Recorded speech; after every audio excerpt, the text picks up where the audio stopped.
मुंहिंजो नालो कुसुम सच्चानंदानी आहे। मां स्वामी सरानंद विद्या मंदिर स्कूल में पढ़ंदी आहियां।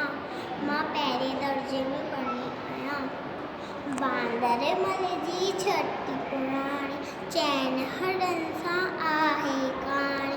बांदर मल जी छटी पुराणी चैन हड़न सां आहे कहाणी।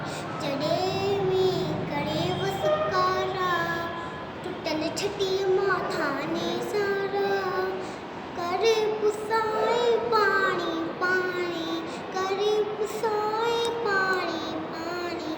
बांदर मल जी छटी पुराणी चैन हड़न आहे कहाणी।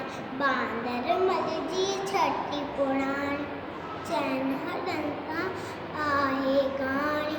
तॾहिं थी उसका व्याकुल तॾहिं थी बांदर मलकुल तॾहिं थी उसका व्याकुल तॾहिं छटी ते बांदर